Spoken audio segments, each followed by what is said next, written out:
Oke, shalom, selamat pagi. Selamat pagi. Selamat malam, Bapak Ibu, Saudara.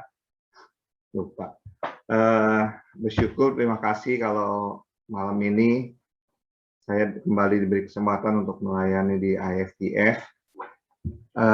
Ini kali ketiga saya melayani IFTF New York, dan biar semua untuk hormat kemuliaan bagi nama Tuhan. Mari malam hari ini kita belajar dari firman Tuhan. Saya tampilkan slide yang akan saya bawakan sesuai dengan judul dari firman Tuhan yang akan kami sampaikan.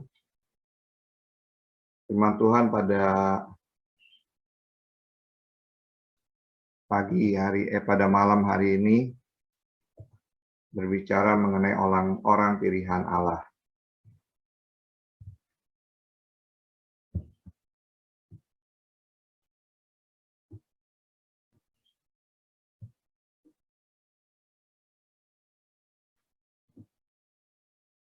Sebentar, saya ini dulu, saya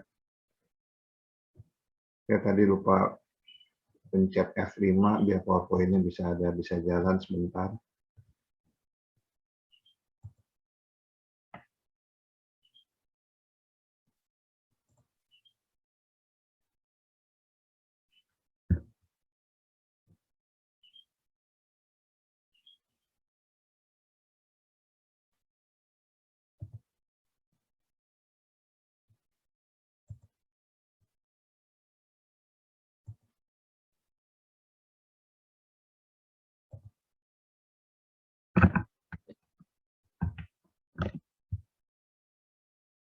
Oke, Bapak Ibu sudah dikasih oleh Tuhan, judul firman yang akan saya bawakan adalah orang pilihan Allah.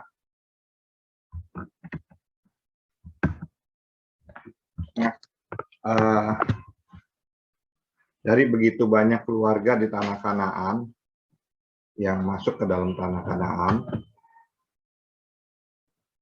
dan yang tinggal di Kanaan pada waktu itu, hanya dipilih satu keluarga dari sekian banyak keluarga. Dan dari keluarga itu hanya dipilih satu anak laki-lakinya untuk menyelamatkan bangsanya. Keluarga yang dipilih adalah keluarga Yakub. Dan kita tahu bahwa Yakub memiliki 12 anak laki-laki. Yang pertama adalah Ruben, Simeon, Lewi, Yehuda, dan Naftali, Gad, Asyer, Isakar, Zebulon, Yusuf, dan Benyamin. Nah, dari 12 anak laki-laki Yakub, hanya satu anak laki-laki Yakub yang dipilih Tuhan untuk menyelamatkan bangsanya. Kira-kira menurut saudara siapa, Bapak Ibu? Dari yang 12 anak yang saya sebutkan tadi? Yusuf. Ya, Yusuf. Nah, malam ini saya akan bawakan eksposisi Alkitab dengan satu tokoh yang bernama Yusuf. Ya, tadi di awal saya katakan bahwa dari begitu banyak keluarga yang ada di tanah Kanaan pada waktu itu dan hanya dipilih satu keluarga, dan dari satu keluarga itu dipilih hanya satu anak laki-laki, yaitu Yusuf. Nah, kenapa Yusuf dipilih dari begitu banyak orang di bangsanya? Kenapa Yusuf bisa dipilih? Nah, tentunya karena ada beberapa nilai lebih dari seorang yang bernama Yusuf di mata Tuhan. Ya, jadi orang pilihan Allah itu mempunyai nilai lebih di mata Allah, di mata Tuhan. Nah, malam hari ini kita mau belajar beberapa hal nilai lebih yang dimiliki oleh Yusuf sehingga ia dipilih Tuhan untuk menyelamatkan keluarganya dan juga menyelamatkan bangsanya. Yang pertama, Yusuf adalah orang yang bisa dipercaya. Nilai lebih yang dimiliki oleh Yusuf adalah dia bisa dipercaya. Kita akan belajar dari Kejadian 37 sampai sekitar ayat Kejadian 41, tapi saya sudah tuliskan ayat-ayatnya di slide yang saya tampilkan pada malam hari ini. Kejadian 37 ayat 2, kita lihat. Inilah riwayat Yakub ketika Yusuf tak kala berumur 17 tahun, jadi masih muda, biasa mengembalakan kambing domba bersama-sama dengan saudaranya, anak-anak Bilha dan Zilpa, kedua istri anak ayahnya. Yusuf menyampaikan kepada ayahnya kabar tentang kejahatan saudara-saudaranya. Jadi saya kasih huruf merah yang dalam Kejadian 37 ayat 2 itu, kata merah itu Yusuf. Kemudian dalam Alkitab juga dikatakan jadi masih muda. Jadi Yusuf ketika masih muda, Yusuf itu bisa dipercaya oleh ayahnya, Yakub. Jadi ketika masih muda, Yusuf bekerja dengan baik dan bertanggung jawab. Saya kadang juga menyampaikan materi di youth ministry di gereja saya. Saya bilang kepada anak-anak muda di sana bahwa ketika nanti kalian lulus kuliah, ketika kalian akan masuk kuliah, kalian harus punya nilai lebih. Ya. Kenapa? Karena saya memberi bayangan kepada anak muda bahwa orang yang masuk ke dalam satu universitas saja dalam satu semester mungkin ratusan, gitu ya. Nah, kalau di Jakarta itu ada mungkin juga lebih dari 100 universitas, baik yang punya nama maupun yang biasa-biasa aja. Apalagi se-Indonesia, apalagi zaman global seperti ini, mungkin persaingannya sangat-sangat ketat gitu ya. Nah, salah satu yang harus kalian miliki, saya bilang kepada kaum muda di tempat kami, ada nilai lebih yang bisa kalian tampilkan, yang kalian berikan kepada perusahaan, yaitu bisa dipercaya. Ya, banyak orang pinter, banyak orang yang nilai pendidikan akademiknya tinggi, tetapi kalian kalau bersaing harus ada satu poin, yaitu bisa dipercaya. Nah, salah satu orang yang bisa dipercaya dalam Alkitab ini adalah Yusuf. Kita lihat ya, ketika dia masih dengan ayahnya, dia bekerja dengan baik dan dia bertanggung jawab. Kemudian dari poin bisa dipercaya, kita lihat lagi di Kejadian 39 ayat 4. Ayat ini berkata bahwa Yusuf mendapat kasih tuannya dan ia boleh melayani dia. Kepada Yusuf diberikannya kuasa atas rumahnya dan segala miliknya diserahkannya kepada kekuasaan Yusuf.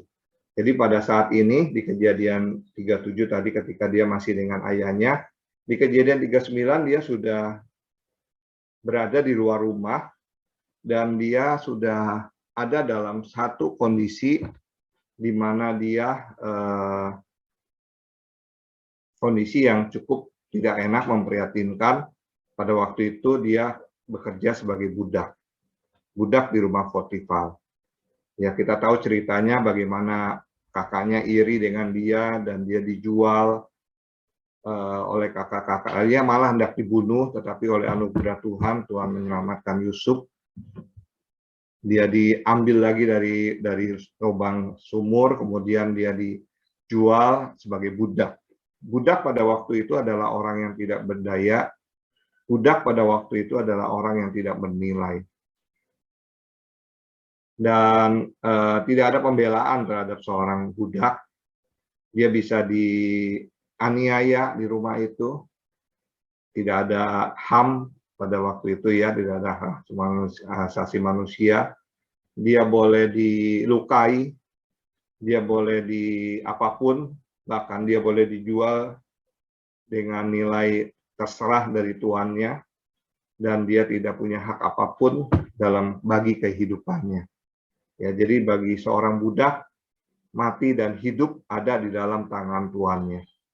Ya, walaupun dia bekerja benar, dia bisa saja disiram dengan air panas. Walaupun dia bekerja benar, dia bisa saja dipukuli dan sebagainya. Tidak ada yang bisa membela dia. Tidak ada bisa membantu dia. Tetapi kita lihat di dalam ayat firman Tuhan, Yusuf itu diserahkan seluruh rumah dan milik dari tuannya. Ya, semuanya ada pada kekuasaan Yusuf. Bayangin orang yang tidak punya nilai, orang yang tidak berharga, orang yang bisa dibuang sekali waktu, orang yang bisa dilukai, orang yang bisa semau-maunya kita lakukan, tetapi kepada orang itu diserahkan suatu kekuasaan atas rumah dan segala milik dari tuannya. Ini berbicara mengenai orang yang bisa dipercaya. Saya kalau mempercayai misalnya Pak Peter, segala hak milik saya punya gitu ya, berarti saya sangat mempercayai Pak Peter ya, atau Pak Peter. Kalau mungkin saya nggak percaya kalau saya nggak mempercayakan memberikan hak kepada Pak Peter untuk rumah dan segala harta milik saya. Jadi ini segala-galanya dalam rumah itu, bahkan milik dari tuannya itu ada dipercayakan kepada Yusuf. Jadi Yusuf adalah benar-benar orang yang bisa dipercaya. Ya, walaupun posisinya pada waktu itu adalah posisi yang paling rendah yang dimiliki oleh seorang manusia sebagai budak. Ya, tapi Tuhan bisa mengangkat orang pada walaupun dia ada dalam posisi yang paling rendah. Ya, keberadaan kita tidak perlu khawatir, walaupun keberadaan kita pada saat ini dalam posisi apapun, percaya bahwa Tuhan bisa mengangkat kita kalau kita bisa dipercaya. Kemudian untuk membuktikan bisa dipercaya, Tuhan mengangkat Yusuf ke level yang lebih tinggi. Kejadian 39 ayat 22 berkata, sebab itu kepala penjara, nah ini berarti ada di satu tempat lagi yang berbeda. Bahwa itu kepala penjara mempercayakan semua tahanan dalam penjara itu kepada siapa? Pada Yusuf. Dan segala pekerjaan yang harus dilakukan di situ, dialah yang mengurusnya. Nah, kita juga mungkin pernah baca kisah Yusuf ini. Jadi dari seorang budak, dia difitnah oleh nyonyanya, ya, karena nyonyanya mengajak hal yang tidak baik. Akhirnya dia difitnah dan dia harus masuk ke dalam penjara. Nah, ketika dalam kesepian di penjara, ketika dia dalam kesendirian di penjara, dan seolah-olah tanpa harapan, si Yusuf masih bisa bekerja dengan baik. Ya, jadi Yusuf itu pada waktu itu belum ada tuh lawyer yang bisa dibayar untuk membantu kita. Ya, dan kalaupun ada saksi, tadi seperti yang saya bilang di poin ke atas, dia juga tidak punya hak untuk saksi itu untuk membela Yusuf pada waktu itu zamannya seorang budak, bayangin dia nggak punya hak untuk dibantu dan sebagainya, dan dia mau tidak mau harus ditahan dalam penjara walaupun dia tidak melakukan hal itu, ya. Tetapi kita lihat ya dalam kesepian, dalam kesendirian, dalam tanpa harapan dan dalam hal-hal yang rasanya menurut manusia tuh kalau orang Jakarta bilang madesu, masa depan suram, ya, masa depan tanpa harapan di dalam penjara. Tapi Yusuf tetap menjadi orang yang bisa dipercaya. Dia tetap bekerja dengan baik, ya, dan kepala penjara itu memberikan Yusuf satu pekerjaan yang harus dilakukan dan Yusuf mengurusnya dengan baik. Dan karena Yusuf menjadi orang yang bisa dipercaya, orang pilihan Allah, dia naik level lagi, saudara. Ya, kita tahu bahwa setelah ini Yusuf naik ke level yang lebih tinggi. Ini juga berbicara mengenai poin bisa dipercaya. Kejadian 41 ayat 40 berkata, engkaulah menjadi kuasa atas istanaku. Loh, orang yang tanpa harapan, orang yang masa depannya suram, loh tiba-tiba bisa masuk ke dalam istana loh. Ya, ini firman Tuhan yang berkata, engkau menjadi kuasa, bukan hanya istana, dia punya kuasa atas istana. Ya, ini raja yang bilang. Dan kepada perintahmu seluruh rakyatku akan taat. Bayangin orang yang tadinya udah harusnya mati gitu, kemudian Tuhan angkat setapak menjadi budak, Tuhan ini lagi izinkan lagi masuk penjara, tapi Tuhan angkat lagi menjadi kuasa atas istanaku, dan kepada perintahmu seluruh rakyatku akan taat. Bayangin aja. Hanya takhta inilah kelebihanku daripadamu. Jadi Firaun pada itu berkata, nggak ada yang beda antara saya dengan kamu, cuma takhta ini aja. Semua rakyat pasti akan nurut. Ya. Dan ketika karirnya Yusuf naik setingkat, pada waktu itu Yusuf bisa mengartikan mimpi raja, dia naik menjadi pembantu raja, dia tetap tuh bisa menjalani dengan baik, bisa dipercaya Yusuf tetap bekerja dengan baik, sehingga bisa dipercaya hal yang lebih besar, sehingga dia menjadi wakil raja. Bayangin betapa pentingnya orang yang bisa dipercaya. Ya, dan apalagi kita bisa dipercaya oleh Allah, orang pilihan Allah. Untuk dipercaya kepada manusia aja Tuhan bisa mengangkat sedemikian tinggi, apalagi kepada Allah. Nah, kalau kita sebagai pelayan Tuhan mungkin yang hadir di tempat ini, jadilah orang yang bisa dipercaya oleh Tuhan. Ya, dalam keadaan apapun, mungkin saat ini di masa pandemi, kita mungkin berkata, Tuhan yang lagi di masa di dalam sumur susah, nggak ada harapan. Toh Tuhan bisa ngangkat Yusuf yang ada dalam sumur, yang tadinya binasa. Mungkin kita juga dalam keadaan kesendirian, kesepian di dalam kehidupan kita, rutinitas gitu, seperti orang yang di dalam penjara. Tuhan bisa mengangkat seorang Yusuf.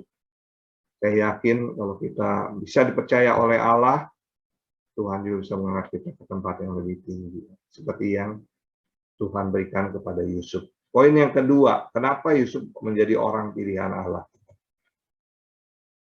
Yang kedua adalah Yusuf memiliki kesaksian hidup yang benar. Ini hal yang luar biasa bagi seorang Yusuf. Kita baca Kejadian 39 ayat 2 sampai 4a. Firman Tuhan berkata begini, tetapi Tuhan menyertai Yusuf sehingga ia menjadi seorang yang selalu berhasil dalam pekerjaannya. Ya tadi dari budak, dari penjara, kemudian masuk istana, maka tinggallah ia di rumah tuannya orang Mesir. Jadi ini masih di dalam rumah Potifar. Ya, di dalam bekerja sebagai budak. Setelah dilihat oleh tuannya bahwa Yusuf disertai Tuhan dan bahwa Tuhan membuat berhasil segala sesuatu yang dikerjakannya, maka Yusuf mendapat kasih tuannya. Jadi Yusuf ini memiliki kesaksian hidup yang benar pada waktu dia bekerja di rumah Potifar. Tuhan menyertai Yusuf. Dia menjadi seorang yang selalu berhasil dalam pekerjaannya. Di dalam rumah tangga, apa sih pekerjaan yang berhasil ya? Benar ya, Bapak Ibu ya? Oh, dia di budak, dia disuruh mungkin bersihin kandang, jadi budak mungkin suruh cari makan, buat hewan-hewan peliharaan, jadi budak mungkin cuman suruh nyapu-nyapu, ngepel-ngepel, atau pada waktu itu kalau ada tamu datang ke rumah, tugas seorang budak mencuci kaki dari tamu-tamu itu. Ya, memberi makan, memberi minuman buat tamu-tamu yang hadir, atau mengurus yang lain. Jadi sebenarnya kerjaan rutinitas yang sebenarnya biasa-biasa aja gitu loh. Semua orang bisa lakukan. Tetapi tuannya ini melihat, tuannya Yusuf, di mana Yusuf bekerja, Potifar, bahwa Yusuf itu disertai Tuhan, dan bahwa Tuhan membuat segala sesuatu yang membuat berhasil segala sesuatu yang dikerjakan oleh Yusuf, sehingga Yusuf mendapat kasih dari tuannya. Bapak Ibu, apa yang kita sedang jalani pada saat ini ya, dalam rutinitas pekerjaan kita, dalam usaha kita, atau dalam pelayanan kita, kerjakan aja bagian kita dengan baik. Ya, maka kalau kita kerjakan dengan baik, Tuhan yang akan menyertai. Ini ya, tetapi Tuhan menyertai Yusuf. Dan kalau Tuhan menyertai, saya yakin kita akan memiliki kesaksian hidup yang benar di mata orang. di mana kita melayani sebagai karyawan di mata bos, sebagai usahawan mungkin di depan partner atau di depan pemberi tugas, sebagai mahasiswa mungkin di kesaksian hidup yang benar di depan dosen, atau kesaksian hidup ketika kita menjadi orang percaya. Wah, benar-benar Ko Raymond ini kesaksian hidupnya luar biasa, melayani Tuhan, dipakai Tuhan secara luar biasa. Kerjakan aja bagian kita dengan baik, maka Tuhan akan mempromosikan kita, ya, menyertai kita. Yang kedua dari memiliki kesaksian hidup adalah Kejadian 41 ayat 38 sampai 39. Di situ dikatakan, lalu berkatalah Firaun kepada para pegawainya, mungkinkah kita mendapat orang seperti ini? Ini udah naik level. Firaun ini raja di Mesir, ya. Dia bilang, mungkinkah kita mendapat orang seperti ini? Seorang yang penuh dengan roh Allah, kata Firaun kepada Yusuf, karena Allah telah memberitahukan semuanya ini kepadamu, tidaklah ada orang yang demikian berakal budi dan bijaksana seperti engkau. Jadi ketika Yusuf ada di dalam istana, dia juga punya kesaksian hidup yang benar, ya, di mata Tuhan dan mata manusia. Firaun, raja, berkata kepada para pegawai yang lain, mungkin nggak sih kita mendapat seorang seperti yang Yusuf ini, orang yang penuh dengan roh Allah. Bahkan Firaun berkata lagi kepada Yusuf, oleh karena Allah telah memberitahukan semuanya ini kepadamu, tidaklah ada orang yang demikian berakal budi dan bijaksana seperti engkau. Kita tidak perlu bilang keberadaan kita, tetapi atasan kita bisa bilang, tidak ada nih orang yang berakal budi dan bijaksana seperti engkau. Bayangin Tuhan bisa menggerakkan atasannya, si Yusuf, untuk memberitakan kesaksian hidup dari seorang yang bernama Yusuf. Apalagi kalau Tuhan yang memberitahukan kepada orang-orang lain bahwa, wah, luar biasa nih kehidupan saudara A di gereja, pasti kita akan dapat promosi demi promosi dalam kehidupan kita. Di dalam Kitab 2 Korintus 3 ayat 2-3 di situ dikatakan, hidup kita adalah suratan Kristus. Kamu adalah surat pujian kami, kata Paulus, yang tertulis di dalam hati kami dan yang dikenal dan yang dapat dibaca oleh semua orang. Jadi Paulus bilang bahwa kita jemaat di Korintus pada waktu itu adalah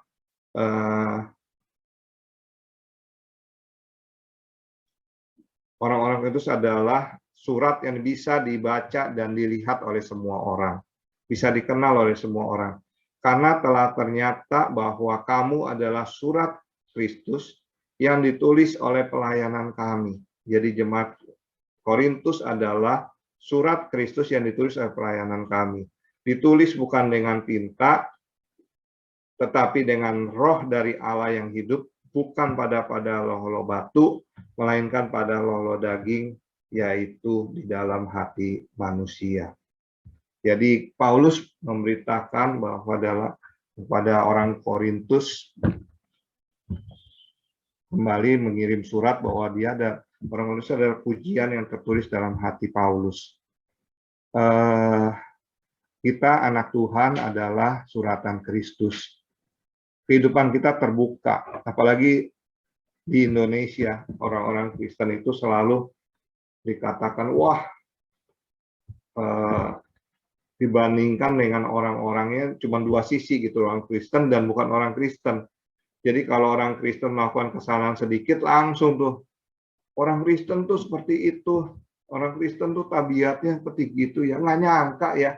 Tapi kalau yang lain, yang di luar Kristen yang melakukan enggak seperti itu bicaranya gitu ya, biasa-biasa aja gitu. Tapi kalau orang Kristen heboh, wih, namanya Paulus kok bisa korupsi ya, wih, namanya Paulus kok bisa masuk penjara ya gitu ya. Itu kan orang Kristen, bayangin setelah jadi orang Kristen itu benar-benar suratan Kristus. Jadi kalau kita mempunyai kesaksian hidup yang benar, kita bisa menjadi berkat tuh buat orang lain, buat orang dunia. Wah, orang Kristen tuh luar biasa gitu. Tapi sebaliknya, kalau orang Kristennya nggak baik, sedikit aja padahal menjadi kesaksian hidup yang nggak benar gitu ya. Orang Kristen kok begitu, ngomongnya kok kasar gitu ya, kok emosian dan sebagainya.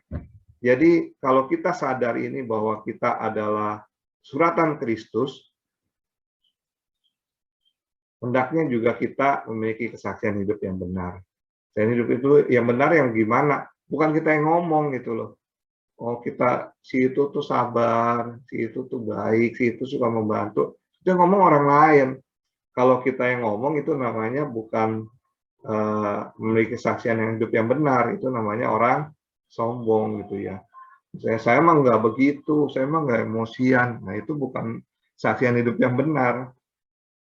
Itu kesombongan kita yang membicarakan itu. Tapi kalau memiliki kesaksian hidup yang benar, orang lain yang mengatakan tentang kita. Kita lanjut yang ketiga. Tadi Yusuf yang pertama adalah seorang Yusuf yang bisa dipercaya. Kemudian yang kedua, seorang Yusuf yang memiliki kesaksian hidup yang benar. Yang ketiga, Yusuf adalah menjaga kekudusan hidup.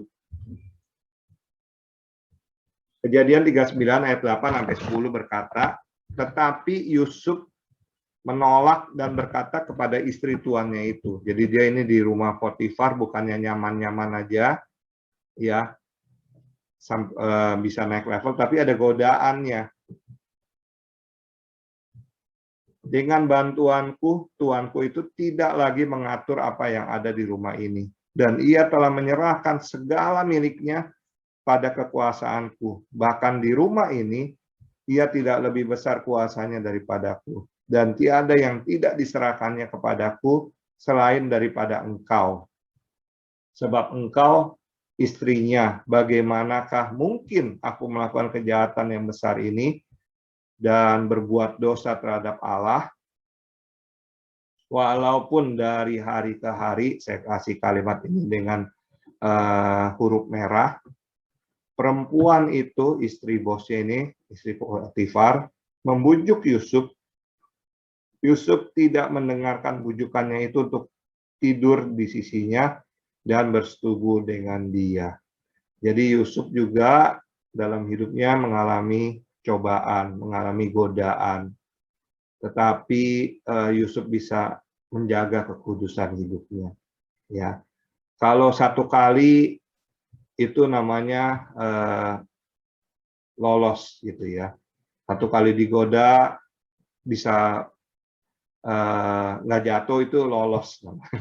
Tetapi di sini katakan dalam kalimat dengan huruf merah yang saya ketik di sini, walaupun dari hari ke hari, bayangin, jadi bukannya sekali aja, berkali-kali ya, dari hari ke hari, mungkin satu hari diajaki juga berapa kali, tetapi Yusuf masih bisa keluar dari godaan itu. Itu perlu bukannya lolos, itu perlu namanya tekad. Itu perlu ada usaha, itu perlu ada kesungguhan, itu perlu ada kemauan untuk menjaga kekudusan hidupnya. Dan itu yang dilakukan oleh Yusuf. Sehingga Yusuf bisa tampil sebagai pemenang. Kemudian 1 Korintus 15 ayat 33 berkata, janganlah kamu sesat, pergaulan yang buruk merusak kebiasaan yang baik. Jadi dalam kehidupan kita hari-hari mungkin kita nggak mengalami apa yang seperti Yusuf alami, tinggal di rumah bos sebagai budak, kemudian istri bosnya mengajak hal yang tidak benar. Dalam kehidupan hari-hari mungkin yang bisa membuat kita tidak menjaga kehidupan kudusan adalah pergaulan kita, ya, pertemanan kita, komunitas di mana kita ada. Saya bersyukur kalau Bapak Ibu Saudara ada dalam komunitas FGF yang baik, yang di mana bisa bertumbuh. Tapi di luar gereja ada juga pergaulan yang buruk yang bisa merusakkan kebaikan kita, kebiasaan kita yang baik. Jadi kita harus hati-hati dalam hal ini karena pergaulan itu penting buat kehidupan kita. Ya, di mana kita berada, di situ kita bisa diwarnai, di situ kita bisa memberi warna. Kalau kita bisa memberi warna itu baik, kalau kita diwarnai kita berubah. Ya. Saya ada satu cerita mengenai lukisan Leonardo da Vinci. Leonardo da Vinci ini adalah seorang yang pelukis yang sangat terkenal, ya. Dan salah satu lukisan yang paling terkenal yang mungkin banyak duplikatnya yang dipajang di rumah-rumah orang, terutama di rumah-rumah orang percaya, adalah lukisan mengenai perjamuan kudus. Ya, mungkin di rumah-rumah saudara, Bapak Ibu juga ada lukisan itu ya.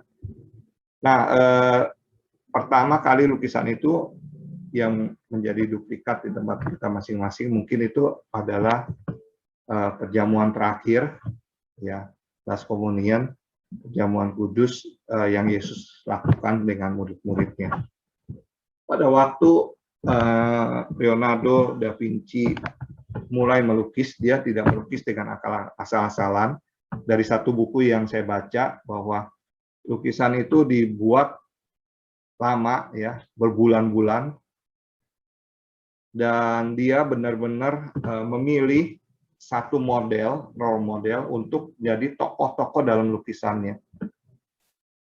Nah, orang yang pertama dia lukis adalah, kita tahu, tentu menurut feeling kita adalah Tuhan Yesus Kristus.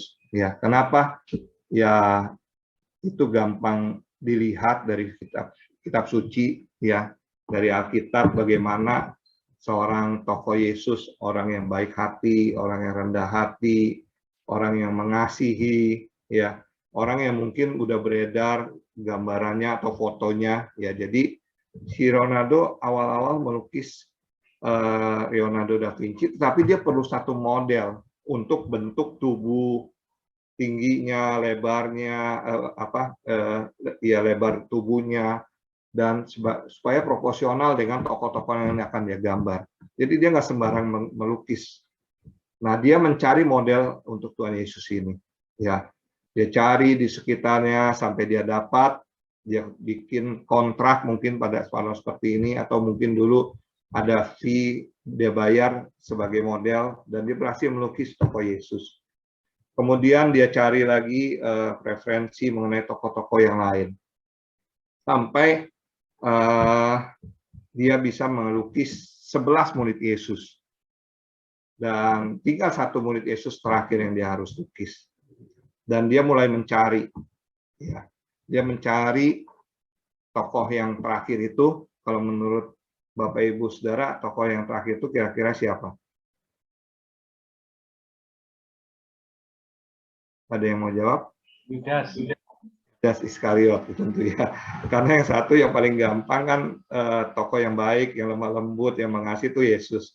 Mungkin kita juga berpikir yang terakhir ini pasti yang paling ekstrim gitu ya, yaitu Yudas.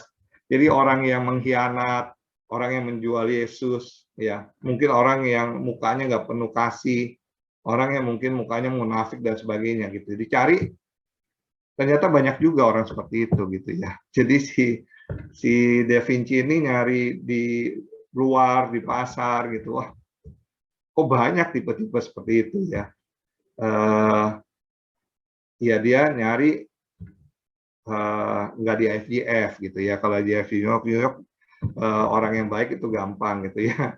Tapi dia nyarinya di luar gitu, nyari di luar, wah susah banget ini nyari ya. Di pasar nggak dapet, di kerumunan orang banyak orang kayak begitu, tapi kayaknya modelnya susah banget gitu, orang yang bisa mengkhianat, berjual dan sebagainya. Sampai dia cari di penjara-penjara, susah saudara nyari, nggak ketemu. Nah, saya nggak tahu di buku itu cerita gimana. Akhirnya dia ketemu, nggak tahu dia ketemu di mana di buku itu. Dia ketemu satu tokoh yang menurut feeling artnya, menurut feeling seminarnya, senimannya, wah ini orang cocok banget menjadi Yudas gitu, ya. Dan akhirnya dia pilih tuh orang itu. Dia pilih orang itu dan dia ajak lagi seperti tokoh-tokoh lain, mau nggak kamu saya lukis? Dibikin lagi perjanjian, fee-nya sekian, mungkin berapa duit gitu ya. Dan tokoh ini mau, oke, saya mau dilukis, karena toh menurut dia gue lagi nganggur, gue lagi ini kok mau aja dapat job nih lumayan gitu kan. Dibawalah ke studionya, saudara, orang ini. Dan mulai Da Vinci melukis tokoh ini. Dan ketika Da Vinci mulai melukis, Da Vinci melihat satu keanehan dari tokoh ini, dari pemuda ini. Kok pemuda ini makin lama makin sedih, pemuda ini kok makin lama makin nangis gitu loh. Ya, Da Vinci berhenti sebentar karena feeling art-nya begitu luar biasa. Dia bilang, kalau bahasa Jakarta, bro, kenapa nih makin lama makin sedih, makin nangis gitu kan. Iya, orang ini mangut, kenapa? Nggak cocok dengan suasana studio ini. Oh, oke, cocok. Ditanya lagi banyak hal gitu ya, sampai Da Vinci saat bisa bilang, oh jangan-jangan duitnya kurang nih. Saya tambah deh uangnya gitu, karena saya udah cocok banget sama kamu, saya tambah fee-nya kamu, udah kamu stay gini, diem-diem gitu ya. Orang ini dapat uang ya, berusaha tenang, oke, lukis. Tapi hatinya nggak bisa, saudara. Tambah nangis lagi nggak lama kemudian. Da Vinci stop, dia udah nggak konsen lukis, dia bilang, bro kita stop aja, saya mau tahu kenapa kamu sampai menangis seperti ini. Jadi dia sungguh sampai orang ini tenang, perlu beberapa jam menenangkan orang ini sampai orang itu tenang, bisa bicara, ya mungkin kasih minum, kasih makan, bisa bicara. Kenapa kamu sampai bisa nangis dan bisa mengganggu konsentrasi dan kamu sampai nggak menjalankan tugas dengan baik, padahal saya udah nambah fee-nya kamu.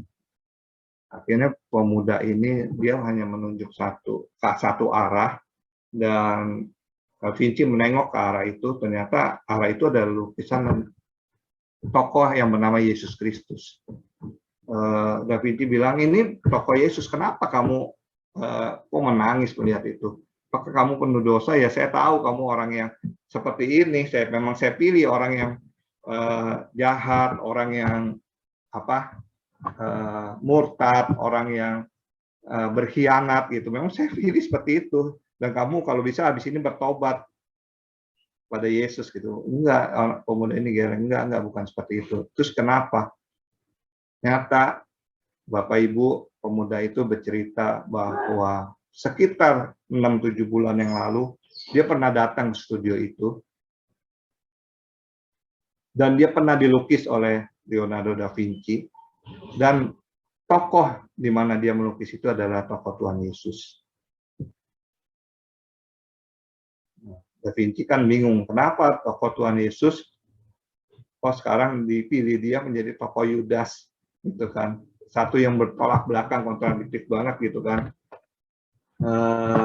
Coba kamu cerita, setelah kamu dari studio ini gimana? Jadi ceritanya, Bapak Ibu, setelah dia di studio, dia senang banget dapat tokoh Yesus gitu ya, berbunga-bunga, dapat fee lagi, dapat mungkin bisa terkenal karena dilukis oleh Leonardo da Vinci. Dia keluar, dan dia salah bergaul, dia bilang. Jadi dalam beberapa bulan dia bergaul dengan tokoh yang salah, dengan teman yang salah. Dia foya-foya, ya mungkin dia minum minuman keras, dia ikut dalam komunitas yang salah, dan kebiasaan-kebiasaan yang baik yang biasa dia lakukan. Dia kan jadi tokoh Yesus tentu baik ya, suka berdoa, mukanya penuh kasih dan sebagainya. Kebiasaan yang baik itu bisa berubah, bisa rusak karena dia salah bergaul. Bayangan dalam dia dari lukis 6-7 bulan, berarti mungkin setelah itu dia masih hidup baik, terus kemudian dia bergaul, dia mungkin 3-4 bulan dia bergaul dulu. Hal-hal yang baik itu hilang sama sekali. Hal-hal yang tadinya mungkin bisa memuliakan Tuhan, seperti tokoh Yesus mengasihi dan sebagainya, hilang, jadi orang yang berkhianat, orang yang jahat gitu ya. Dan itu karena pergaulan, Bapak Ibu. Jadi lingkungan itu sangat penting ya buat kita. Bayangkan kalau Yusuf pada waktu itu di rumah Potifar, dia mungkin hidup nggak benar gitu, gaulnya nggak benar, dia nggak menjaga hidup kekudusannya, ya udah dia masuk penjara seumur hidup, dia nggak bakal jadi wakil raja, dia nggak bisa menyelamatkan keluarganya, dia nggak bisa menyelamatkan bangsanya bahkan. diangkatkan. Tetapi Yusuf itu menjaga kekudusan hidupnya sehingga dia bisa diangkat Tuhan. Nah, kita juga salah satu cara menjaga kekudusan hidup, mari kita punya komunitas yang baik seperti di IFGF ini, ya. Punya komsel yang baik, punya ibadah yang baik, punya teman-teman yang baik. Saya yakin kalau kita punya pergaulan yang baik, komunitas yang baik, kita bisa menjaga, saling menopang satu dengan yang lain dalam menjaga kekudusan hidup kita. Saya rasa itu aja ya, masih ada satu poin, tetapi saya rasa sudah cukup panjang ya, Pak Peter ya. 3 hal yang kita dapati pada pagi hari ini untuk menjadi orang pilihan Allah, ya, orang pilihan Allah itu, yang pertama adalah